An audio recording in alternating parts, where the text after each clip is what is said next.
Sin mayor preámbulo, vamos a introducir a nuestros invitados. Esta mañana nos acompaña Álvaro Trigueros. Él es el director del Departamento de Estudios Económicos y Sociales de la Fundación Salvadoreña para el Desarrollo Económico y Social, FUSADES. También nos acompaña Carolina Alas de Franco, investigadora del Departamento de Estudios Económicos, también de FUSADES. Y bienvenidos esta mañana aquí a República. Bueno, muy buenos días, Carlos. Muchas gracias por la invitación. Un saludo a toda la audiencia televisiva. Bueno, ya casi estamos cerrando el año. Quisiera saber cómo nos vamos a desempeñar de acuerdo a las investigaciones que ustedes han hecho. Si vamos a cerrar el año con el 2,6%, el 2,8%, o será mucho menos que eso.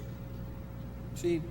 Bueno, ya terminamos el informe del tercer trimestre de 2015 y ya estamos casi al final de año.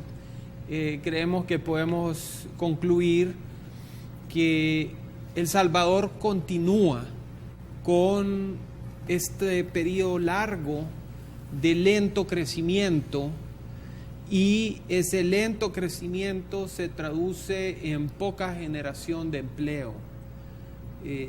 Estábamos revisando pues las cifras de la creación de empleo formal, el número de cotizantes al Seguro Social.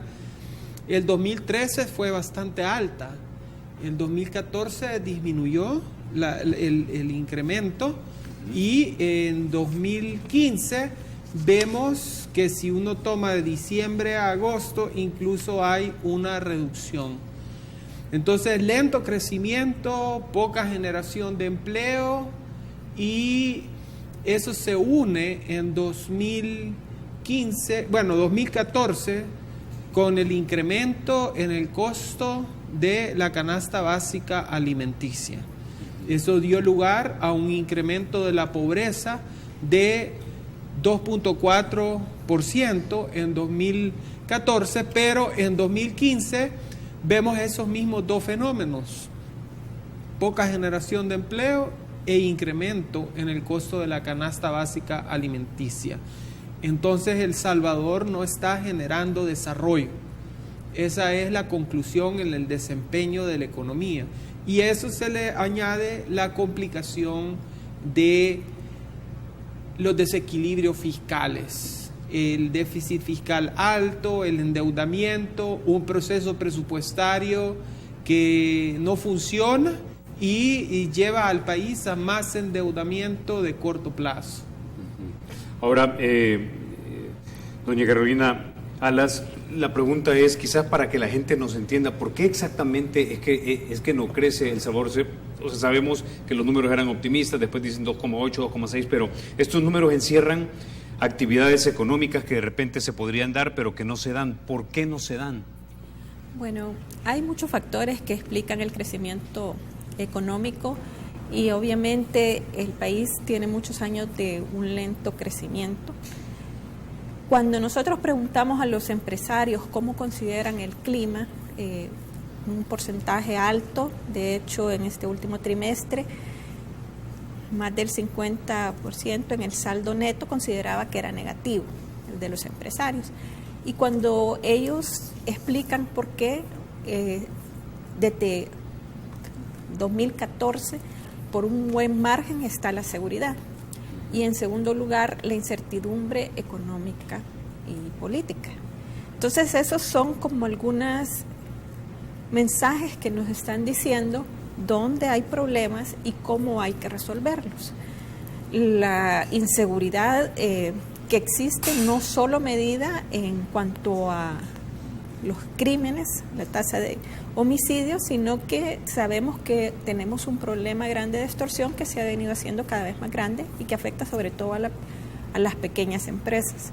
Entonces, digamos, un paso inicial para poder estimular esa inversión sería mejorar este clima de negocio, y una de las razones por las cuales es negativo es precisamente por la violencia tan alta que existe y también por esta incertidumbre política económica. Entonces, en estos momentos en que estamos de una actividad baja, donde la economía crece muy poco y no genera muchos empleos, entonces los mensajes y las políticas que implementa el gobierno son un factor bastante importante.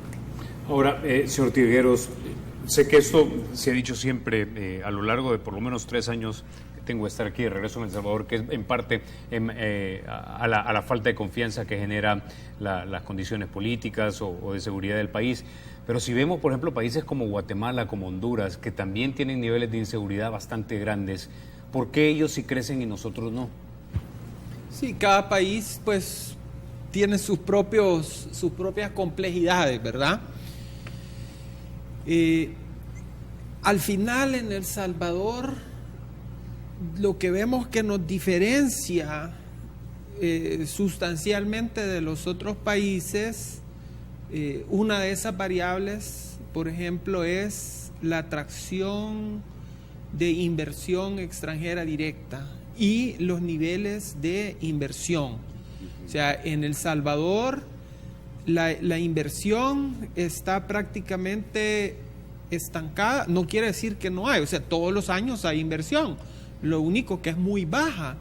Y también la inversión pública se redujo en 2014 y en 2015 se ha reducido otro poco por los problemas fiscales que enfrenta el gobierno.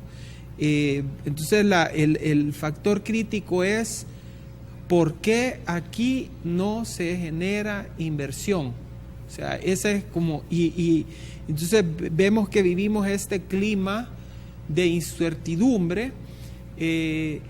Tiene que ver bastante con la polarización política. Por ejemplo, estos documentos que surgieron la semana pasada, donde uno ve un discurso antidemocrático. Entonces uno se pregunta, ¿qué pasó en este país? O sea, que no hubo unos acuerdos de paz y que aceptamos entrar a un sistema democrático que tolera la diversidad de pensamientos. Entonces, ese es como un pequeño reflejo de esa polarización que existe y que, o sea, la polarización en sí no es problema. Lo que crea el problema es que esto genera una situación de incertidumbre, ¿verdad? Una incertidumbre sobre las reglas del juego.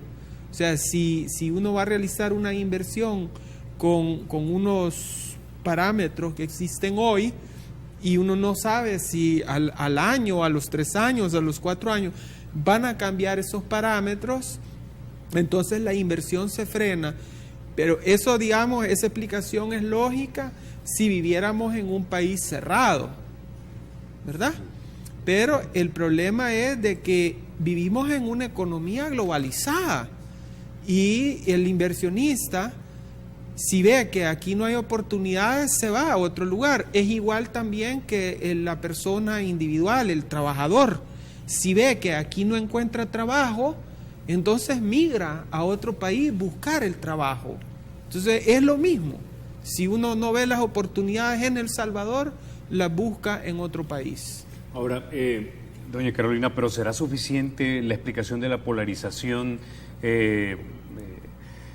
la razón por la cual la economía no crece? Le pregunto en el contexto, por ejemplo, de unas de las últimas declaraciones que escuché a la embajadora de los Estados Unidos, Mari Carmen Aponte, diciendo que teníamos muy buenas relaciones con nuestro principal socio comercial, que es los Estados Unidos.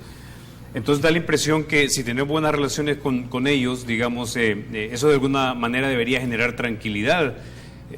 Entonces, ¿es realmente la polarización política, que ya sabemos que la tenemos, la única razón por la cual nosotros no crecemos?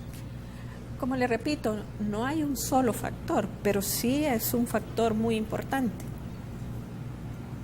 O sea, si usted recibe mensajes diferentes en diferentes audiencias y en uno de ellos va un mensaje claro que puede tener amenazado a ese sector, no va a invertir, obviamente. Y la inversión extranjera también no solamente mira un solo factor, mira varios factores a la hora de decidir cuál es el país. Pero si hay otro país que le ofrece más o menos lo mismo y tiene otras características que son más favorables, se va a ir también a ese país. Entonces, sí, en el momento en que estamos, aunque no es el único factor, creemos que es uno de los más importantes, y de hecho los empresarios lo dicen, ¿verdad? Ese ambiente de polarización, de no saber qué va a pasar, de no saber si las políticas son porque se quiere reducir el sector privado y ampliar el sector público. Todo eso es un elemento que pesa a la hora de invertir, porque acuérdese que cuando usted está haciendo una inversión, de por medio, dependiendo de la inversión, pueden haber millones, ¿verdad? Y ellos quieren seguridad de que va a haber cierto sistema económico, de que no le van a cambiar tan rápidamente las reglas del juego. No quiere decir que la inversión va a venir si tiene absoluta certeza de que el gobierno nunca va a hacer ninguna medida de política, no es eso. Pero sí quiere cierta certidumbre, en primer lugar, que hayan garantías para la inversión, y luego que las políticas que se tomen tengan como visión que tiene que haber un sector privado que es el que realmente genera la creación de empleos, como hemos visto, ¿verdad? Y empleo productivo. Entonces, sí consideramos que la polarización es un factor importante, no el único. La violencia es otro factor, de hecho es el primero mencionado, pero también la polarización está deteniendo la inversión, y cuando nosotros vemos las cifras sobre los inversionistas, vemos que cada vez aumenta el número de empresarios que ha detenido las inversiones o que ha dejado de evaluar hacer nuevas inversiones. Ahora, señor Trigueros, ¿usted cree que el actual gobierno y el anterior, con su discurso, digamos, luego del Congreso, no le da seguridad al sector privado? Mire, no es ese el único factor, como decía Carolina.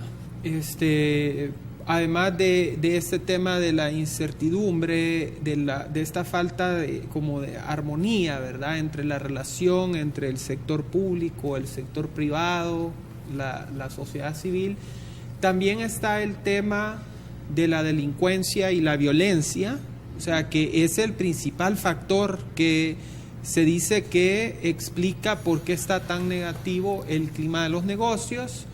Y en tercer lugar está también un tema de burocracia y costo de hacer negocios, ¿verdad? O sea, El Salvador en ese sentido tiene problemas en realización de trámites, sigue, por ejemplo, la construcción sigue estancada por los permisos de construcción, por los permisos medioambientales.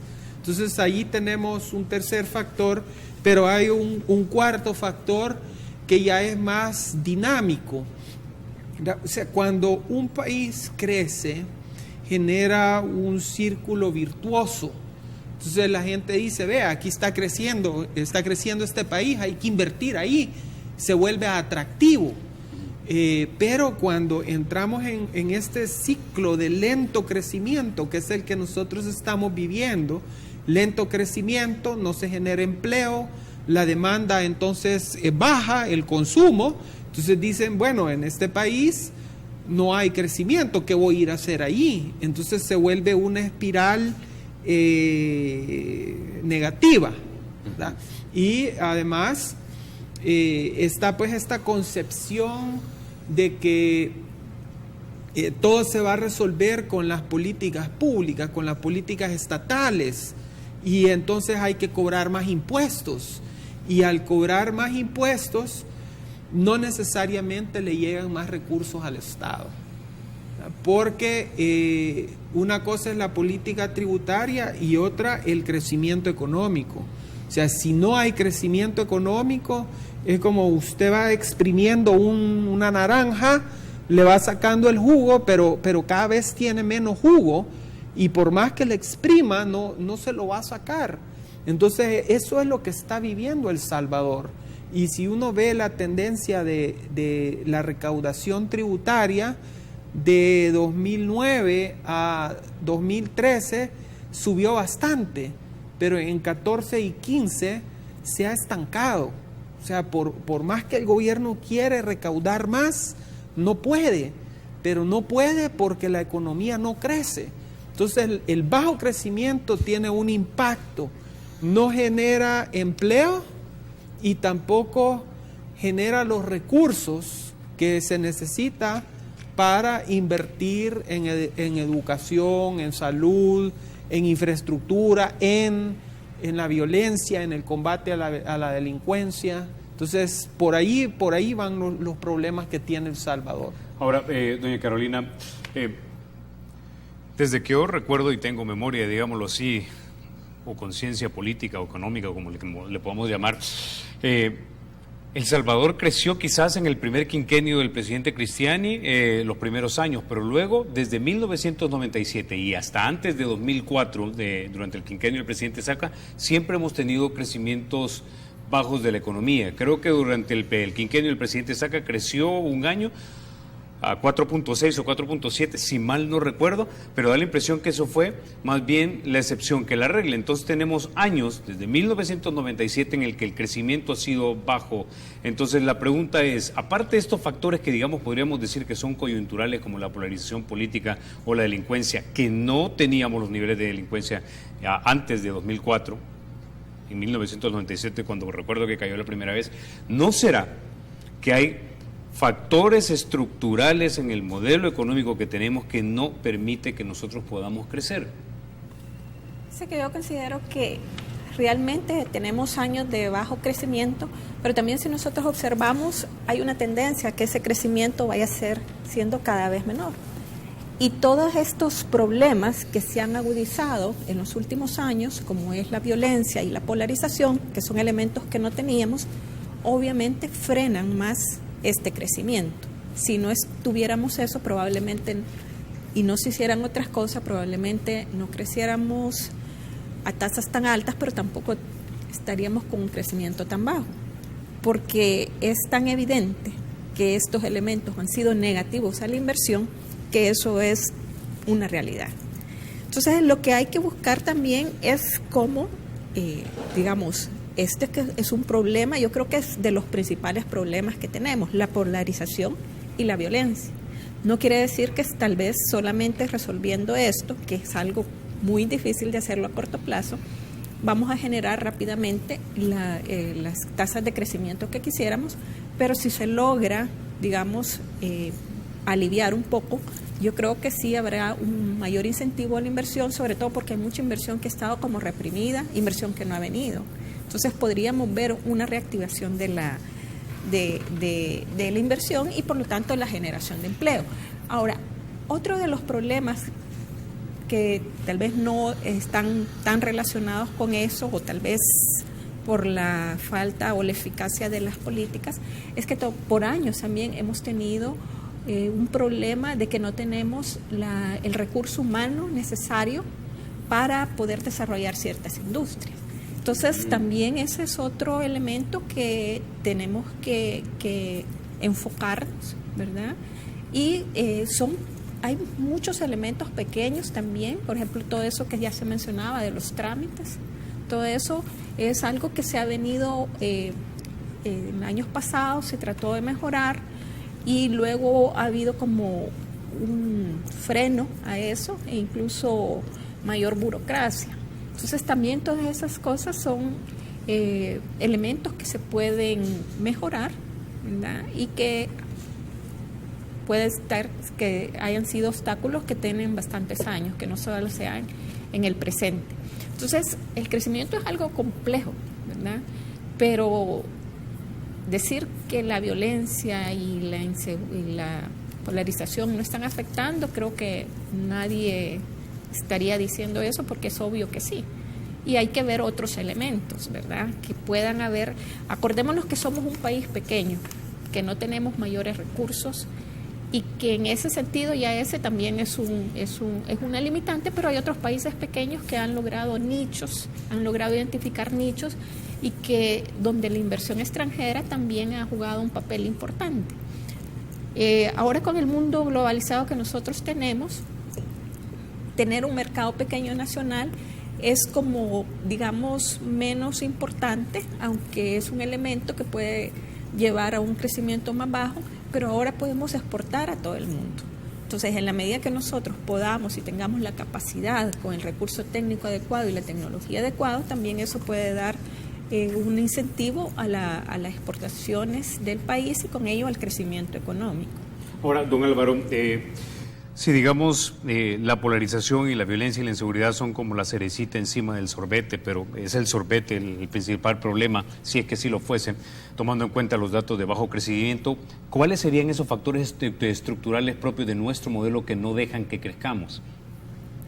Sí, mire, esa pregunta, o sea, es bien compleja porque si nosotros comparamos Centroamérica y uno ve los indicadores de educación, por ejemplo, el desempeño de El Salvador está por encima del de Guatemala, del de Nicaragua, del de Honduras. La única excepción pues es Costa Rica. Entonces uno diría por la educación, bueno, es Costa Rica el que crece, entonces es la educación, pero a largo plazo tiene un gran impacto la educación, ¿verdad? Pero la pregunta es por qué Honduras, Guatemala y Nicaragua están creciendo si los niveles de educación, o sea, no son diferentes a los de El Salvador, o sea, no hay una ventaja allí. Si ve los costos de la infraestructura, también El Salvador se encuentra en un lugar intermedio, o sea que tampoco explica por qué los otros países sí crecen más y El Salvador no. En el tema de las mismas instituciones, de la fortaleza institucional, si uno ve los indicadores internacionales, también El Salvador está arriba de Nicaragua, Guatemala, Honduras. Entonces, la conclusión es que si los otros países están creciendo más y El Salvador no está aprovechando su potencial. O sea, si ellos pueden crecer a 3, a 4%, no hay razón por la cual nosotros no crezcamos a esa tasa. Y cuando uno empieza a averiguar cuál es ese factor, o sea, es una cosa muy rara, es un fenómeno que casi nadie logra explicar. O sea, todos los analistas internacionales, de los organismos internacionales que vienen aquí, se hacen esa pregunta: ¿qué pasa en este país? Y pues, o sea, uno lo que ve es que en El Salvador no tenemos un acuerdo nacional, o sea, un acuerdo social básico.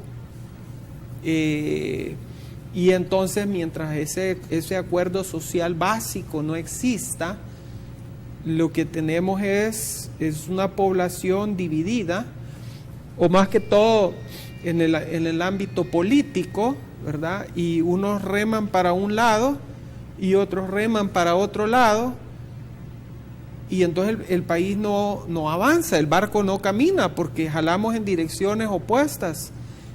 Va a ser hasta el momento en que aquí exista un diálogo verdadero, o sea, donde nos olvidemos de que podemos resolver los problemas solo con una visión y busquemos en vez de dos visiones opuestas, que busquemos la visión que necesita la población. ¿Y qué es lo que necesita la población? La población no quiere oír echarse culpas. O sea, dígame usted, echar culpa, que si uno hizo el otro, que si uno hizo aquello, eso no resuelve el problema. La población lo que necesita es empleo. Empleo para comer. ¿Sí? ¿Cómo se genera el empleo para comer? Con inversión. ¿Cómo se trae la inversión? Dando cierta seguridad. O sea, y la seguridad jurídica. O sea, que somos un país que le estamos apostando a insertarnos en la globalización, ¿verdad? Y que le estamos apostando también al bienestar de la gente. Entonces, cuando tengamos eso no lo tenemos. Okay. Eso no lo tenemos, Carlos. Y hasta que el país no tenga eso, no va a poder encender esa chispa para aprovechar el potencial que sí tenemos. El Salvador tiene potencial. Ok. Como decía, nos quedamos, vamos a la pausa, vamos a hablar un poco de remesas y de inversión precisamente, y del dinero que circula en el país. Ya, bueno, doña Carolina Alas, tengo entendido que las remesas familiares han crecido en este país y son aproximadamente el 16% del Producto Interno Bruto, más de 4.000 millones de dólares. Es un montón de dinero circulando y cualquiera diría, si la mayor cantidad de ese dinero es dedicado al consumo, esto estimularía de alguna manera la economía, porque entre más personas consumen, pues los empresarios dirían, bueno, voy a entonces invertir más porque hay más gente que me está consumiendo y me está consumiendo más. Pero ustedes han encontrado que el clima de inversiones en el país no es el mejor, que es lo que está pasando. Sí, así es. Las remesas son un elemento muy importante de nuestra economía, precisamente por toda la emigración que ha tenido el país. Esa es una fuente de recursos importante. Ahora, lo que sí hay que ver es que han crecido, a septiembre habían crecido aproximadamente 2.6%, lo cual es una tasa baja comparada con años pasados, pero están creciendo y es un factor positivo. Obviamente lo que se quisiera es que esas remesas se ocuparan, digamos, para inversión, que es lo que incentivaría y daría más empuje a la economía, pero la mayor parte, como sabemos, se ocupa para el consumo.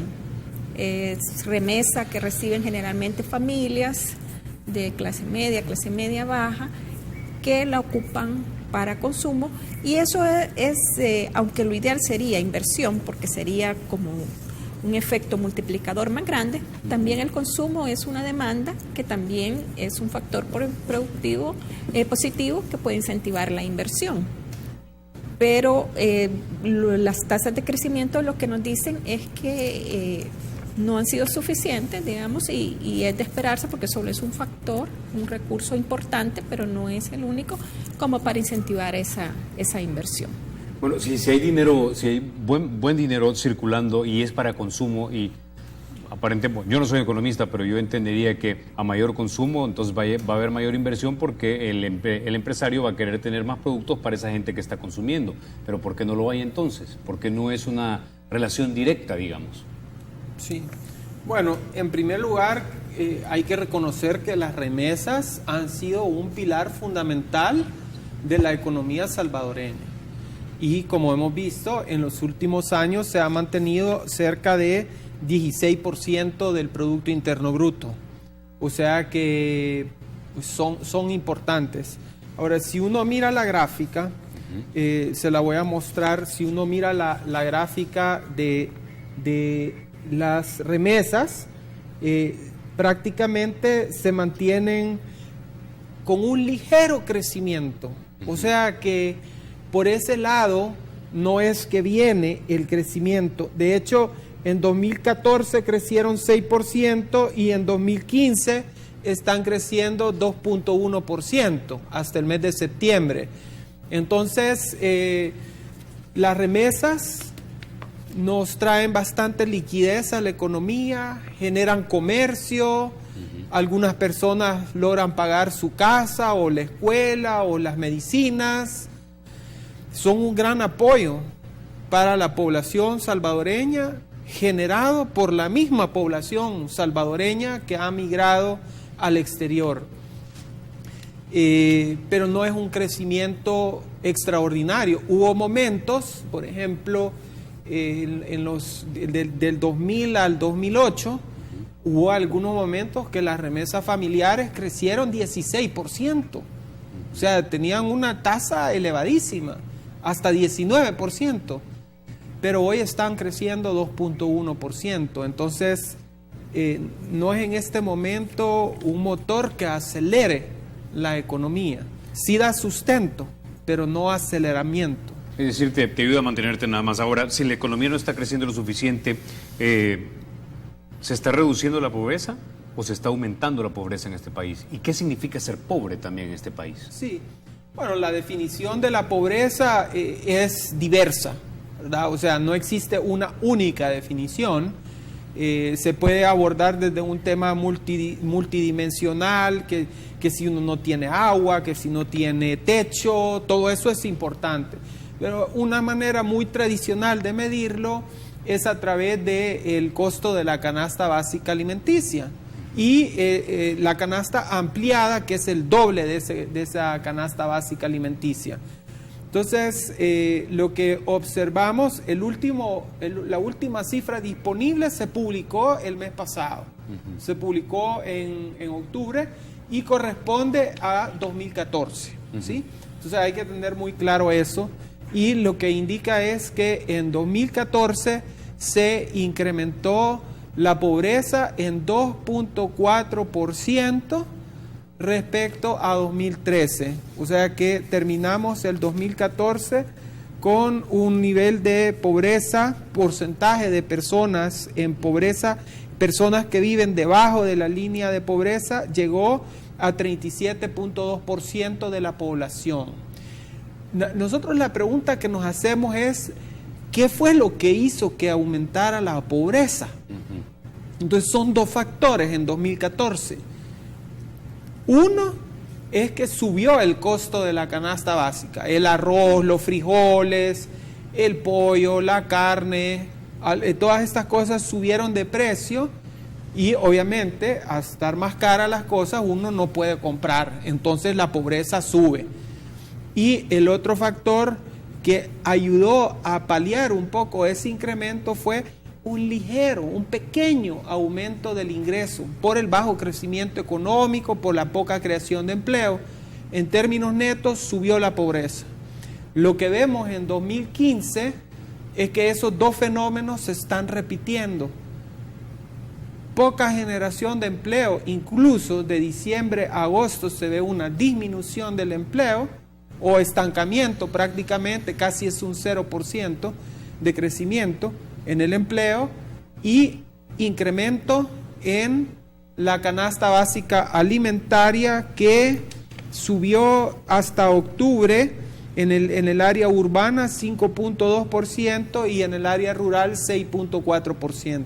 Entonces cuando uno junta esas dos cosas preocupa porque eso hace vulnerable a los pobres. Ahora, ¿sí? Si 37 de cada 100 salvadoreños viven debajo de la línea de la pobreza, ¿qué significa exactamente, para que entendamos los que, digamos, no estamos tan al tanto de estos términos económicos, vivir debajo de la línea de pobreza?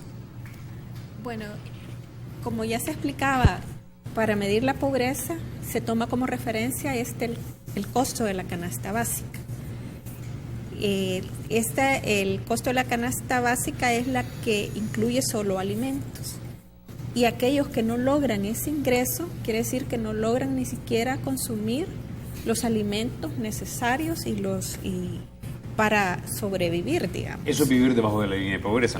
¿Cuánto vale la canasta? De la pobreza extrema. Y una persona puede ser pobre si 2 veces la canasta alimentaria, es decir, que no tal vez logra solventar sus necesidades alimenticias, pero no logra solventar otras necesidades básicas de salud, de educación, etcétera. ¿Cuánto vale la canasta básica? No tengo el costo de la canasta básica actualmente. Se anda arriba de por hogar. La canasta básica alimentaria anda cerca de los $240 mensuales. Es decir, ¿sí? Vivir debajo de la pobreza es ni siquiera tener esos $240 para poder pagar esto. Sí, es bien extremo. Sí. Es muy extremo. Sí. Porque usted va a calcular los pobres también dependiendo de qué considere lo que es el costo de esa canasta básica y lo que obviamente todo eso tiene un análisis, ¿verdad? Pero entre más usted exija de que es lo mínimo que puede tener, más alta sea ese costo de esa canasta, más pobre va a tener si no hay un ingreso suficiente. Y a propósito también de esas variaciones de la pobreza, lo que se mira aquí es que hay personas que tal vez en algún año no son consideradas pobres porque bajó el precio de la canasta básica, en otro año sí son pobres porque subió el costo de la canasta básica. Entonces, realmente lo que se mira es que hay lo que se llama pobres estructurales, que siempre son pobres, pero hay una franja que realmente está muy cercana a la pobreza y que tal vez en algún año pueda salir de esa pobreza, pero factores externos, ¿verdad? No, probablemente no por las políticas también pueden ayudar, dependiendo de cómo influyen en el precio de esos alimentos y otros bienes que componen esa canasta. Una pregunta, de esos 37 salvadoreños de 100 que son, digamos, los que viven debajo de la línea de pobreza, ¿están en su mayoría en el área urbana o en el área rural? En el área rural tenemos un mayor nivel de pobreza. Como porcentaje, el área rural tiene cerca de 10 puntos arriba que el área urbana, ¿sí? Pero como cantidad de hogares pobres o de población, está más o menos igual de distribuido en el área urbana y en el área rural. En la rural está como en 43% y en la urbana está como en 33%. ¿Todas estas personas son consideradas, digamos, subempleadas o no tienen empleo? No, hay una mezcla. Hay una mezcla. Generalmente los hogares más pobres son personas que tienen poco acceso al empleo, entonces muchos de ellos son autoempleados, ¿sí? Trabajan por cuenta propia, no llegan a ganar ni siquiera el salario mínimo. Algunos hogares también están sufriendo del desempleo. Hay muchos en el área rural, los ingresos agrícolas son bastante bajos, ¿sí? El sector agrícola tiene ingresos bastante bajos. ¿Cuál es el nivel de desempleo que tenemos y de subempleo que tenemos en el país actualmente? El nivel de desempleo ha aumentado, estaba cerca de 5.6% en el 2013 y en el 14 aumentó a 7%. Es decir, que ha subido. Y cuando nosotros, a partir de la encuesta de hogares de propósitos múltiples, la recién que han publicado hoy en octubre del 2015, también se puede medir la formalidad y la informalidad, y lo que vemos es que en los últimos años se ha mantenido más o menos alrededor de la misma cifra, que un 70% de los ocupados son informales. Entonces eso lo que nos dice es que la economía no ofrece los empleos adecuados y mucha gente tiene que autoemplearse o emplearse en lugares donde no va a recibir ningún otro beneficio y probablemente aún un salario por debajo del salario mínimo. Entonces ahí tenemos otro espejo de cómo la economía no crece lo suficiente y cómo también tenemos un sector informal muy grande que lo que nos dice es hay un segmento de la población que está bastante desprotegido. Ok, con ese ya nos quedamos, vamos a la pausa. Cuando regresemos hablamos acerca de cómo las finanzas del Estado afectan el funcionamiento o el rendimiento, mejor dicho, de la economía. Ya volvemos. Bueno, señor Trigueros, siempre escuchamos hablar a economistas, políticos, analistas acerca del problema que significa el déficit en el presupuesto de la nación y si el Estado gasta más de lo que realmente tiene y si presta o no presta y si presta es a nivel nacional o si presta es a nivel internacional. La pregunta es, para que hagamos sentido de todas esas ideas que de repente vienen como dispersas, ¿por qué afecta que El Salvador tenga unas finanzas públicas como Estado que no son saludables y que tengamos déficit en el presupuesto? Sí, bueno, a ver, cuando una persona no maneja bien sus finanzas y empieza a gastar más de lo que gana, empieza a acumular deuda, ¿verdad? Mientras uno tiene la posibilidad de acumular deuda, no ve problema, incluso hasta está gastando más de lo que gana, o sea que está pagando cosas que realmente no puede pagar. Mientras tiene el crédito, no hay problema, ¿sí? El asunto es de que llega un momento en que topa la tarjeta de crédito, después ya no puede pagar sus cuotas, la cuota de la casa o lo que sea, y entonces se le embarga. Le embargan la casa o le embargan el carro. Entonces entra en crisis. Ese hogar entra en crisis. Entonces, lo mismo le pasa al Estado o lo mismo le puede pasar a una empresa, ¿sí? Las finanzas públicas o las finanzas personales se tienen que manejar en orden. No, o sea, uno se puede endeudar, pero hay un límite al endeudamiento. Por ejemplo, en estudios que ha hecho el Fondo Monetario Internacional, han encontrado que un nivel razonable de deuda pública para El Salvador anda entre 30 y 40% del Producto Interno Bruto. Eso es razonable. Ahora estamos con una deuda pública como porcentaje del Producto Interno Bruto igual a 60%. Estamos al doble. Sí, bueno, no el doble. El doble del límite inferior. Estamos el doble del límite inferior, de 30 a 60 es el doble, usted tiene razón. Eso quiere decir que estamos en problemas. Si el siguiente año nos cortan el crédito, entonces ya no vamos a tener con qué pagar. No vamos a tener con qué pagar la deuda, o vamos a tener que dejar pagar salarios, o vamos a tener que dejar de pagar otras cosas, el Estado. Y todo el país va a entrar en crisis. Entonces, imagínese una crisis, lo que significa es desempleo, más pobreza, más hambre. Entonces, por eso es importante el déficit fiscal. Entonces, corremos el riesgo actualmente de que nos cierren eventualmente la financiación de los gastos del Estado. Y para que me responda esa pregunta también, ¿qué porcentaje de los gastos del Estado nosotros financiamos con deuda? Sí, buena pregunta.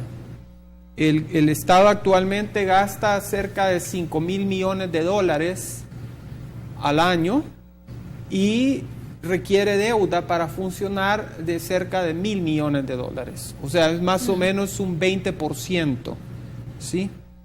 Y eso ha hecho que año con año la deuda pública vaya creciendo. Actualmente, y acordemos que la deuda pública no es deuda del gobierno. O sea, ¿quién le paga el dinero al gobierno? Los contribuyentes. Se lo pagamos los contribuyentes. Entonces, actualmente, cada individuo en El Salvador tiene una deuda de $2,500. Aún los que nacen, desde que nace ya tiene una deuda de $2,500 que un día nos la van a cobrar vía impuestos, ¿sí? Entonces, por eso es importante ese tema de las finanzas públicas, porque afecta la vida de las personas, ¿sí? Y contribuye también, cuando hay este desequilibrio fiscal, contribuye a la incertidumbre, porque uno dice, bueno, si el Estado tiene que ordenar las finanzas públicas, ¿cómo las va a ordenar? ¿Va a subir impuestos o va a reducir el gasto? Y eso le genera incertidumbre a las personas que tienen que tomar decisiones, ¿verdad? ¿Me compro esta casa, sí o no, para pagar esta cuota? Ahorita estoy pagando estos impuestos, pero si dentro de 5 años me van a cobrar más impuestos, voy a poder pagar o no la casa, ¿verdad? Entonces, el tema del desequilibrio fiscal crea también esa incertidumbre que afecta las decisiones que tomamos las personas. Ahora, si nos cerraran el crédito, y quizás para que entendamos también esta parte, ¿qué tan interconectado está nuestro Estado salvadoreño con el resto de la economía como para decir, si le cierran el crédito, básicamente el país entra en una crisis tremenda? O sea, está muy interconectado. Si usted se fija, el ejemplo de Grecia, el ejemplo de Argentina hace una década, cuando le cerran el financiamiento al gobierno, lo que sucede es una crisis fiscal. El gobierno ya no puede pagar a los empleados públicos, ya no puede pagar pensiones, y todo eso se va interconectando. No puede pagar proveedores. Recuérdese cuando hubieron atrasos en los proveedores, como detrás de esos proveedores hay un pequeño empresario, hay una pequeña fábrica, y todo eso va generando una reacción en cadena que contagia generalmente al sistema también financiero eventualmente, y para recuperarse de una crisis eso toma años, no es tan fácil. Ahora, lo que no se sabe es cuándo se va a cerrar ese financiamiento, cuándo se le va a cerrar el chorro al gobierno. Entonces, muchas veces se piensa que porque se hacen las mismas cosas, se pueden hacer indefinidamente, pero hacer ese endeudamiento cada vez mayor, lo que hace es que va debilitando las finanzas públicas, va debilitando y haciendo más vulnerable al gobierno. Si hay una catástrofe natural, si hay una crisis internacional, entre más endeudado esté el país, o si aumentan las tasas de interés, como son las proyecciones que va a suceder, todo eso lo debilita. Y en la medida que él ya no pueda acceder a ese nuevo financiamiento, ahí es donde explota, ¿verdad? Se revienta la vejiga, y ahí es donde empiezan toda esa serie de eslabones.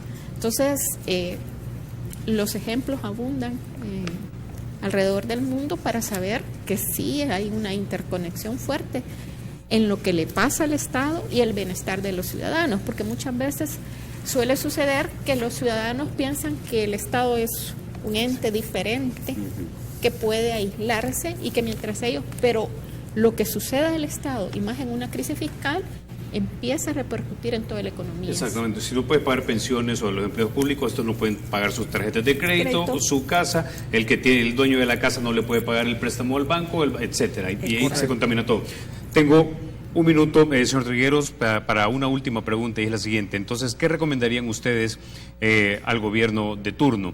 ¿Que reduzca gastos, que aumente impuestos, o que genere las condiciones para que crezca la economía y por lo tanto crezca el dinero que entra al Estado? ¿Una combinación de las tres, una combinación de dos, una combinación de una?